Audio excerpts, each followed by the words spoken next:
Good day everybody, this is the Ecclesiarch here, back with some more Horus Heresy Legions, and today I'm going to be revealing some of the cards for the Space Wolves rework. So without further ado, let's get right into it. So before we begin, we should start off from the new special ability that they are getting, which is called Hunt.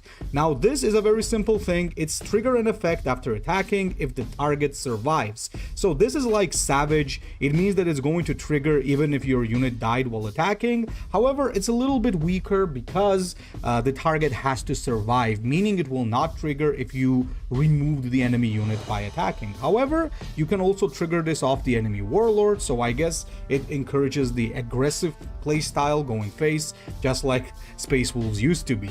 Now, one thing that you need to keep in mind, however, is that if the hunt is a heal effect, it will not prevent death. So if attacking would kill your unit, then it's going to die, so the healing will not trigger first. Alright, now let's get into the units and let's start off from the common ones. And the first thing we have is the Varol Tactical Squad, which is a 3 energy 3/3 hunt, draw a card. So stats are not that great, not terrible either, and it does have a hunt to draw a card. Now keep in mind that once you play this guy, if you trade this into something else, it's not going to draw you a card, meaning that if something else also gets removed. So most probably if you're planning to play this, you are gonna go face with this against the enemy warlord. So you basically will have a choice, either go face and draw a card or just attack and remove the enemy unit. In some rare cases, maybe attacking with this is not going to remove the unit, so in that case it will of course draw you a card. Now, the second one that we have is actually a Terminator Squad, so Ice Claw Terminator Squad, 7 energy 7/7, and hunt, deal 4 damage to a random enemy. So it's very similar to the Varol Squad. It's same stats for the cost, so not too great, a little bit on the slow side as well, but if it does attack, it can deal a lot of damage, especially if it goes face. So I think both of these units have the similar problem. They're kinda not that great in terms of stats and are a little bit slow. However, all of this might change if in the future reveals we see some flanks and ability to give these units flanks or fast. Now, the next one that we have is an epic. It's Wolfgar Iceblade.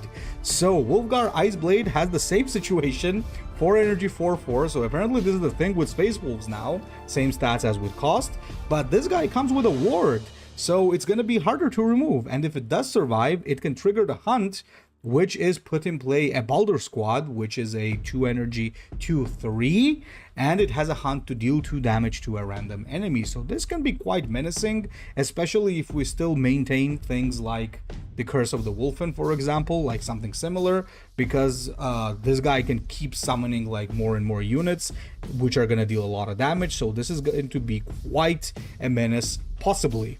But if it doesn't get any support with buffs or flanks, it might be a little bit too slow. Now, last but not least, we do have a legendary, and it's none other than Frey. Now, having Frey probably means that we're also going to get Gary at some point, because there's 2 wolves, and we used to summon them from Fenrisian wolves, both of them together. So probably Gary is also going to be a separate unit. Now, this one is a 4 energy 4/5 legendary with a flank, and it also has a cool hunt, heal completely and gain +2. So you're essentially using this for 2 different reasons. Either this is used to remove something, or you just attack with it and it's going to heal anyway, and it's going to become a 6/5. After that, it's going to become an 8/5. So if you do manage to keep this alive, this thing can grow and stack the attack buff while also healing. So this is going to be a terrifying unit to deal with if it just keeps going on the enemy's face. So if there are abilities to give this thing survivor or ward, this can be a menacing unit for sure. Now that'll be all for my reveals. Please leave a comment and tell me what you think about the new Space Wolves. I, for one, do love the new legendary card. I think it's really cool, and the epic is also pretty nice. I'm not that excited for the common ones unless, once again, we have something cool coming up in the next reveals, which is going to give them flanks, wards, and whatnot. Anyway, so Ecclesiarch out, and please tell me what you think in the comments.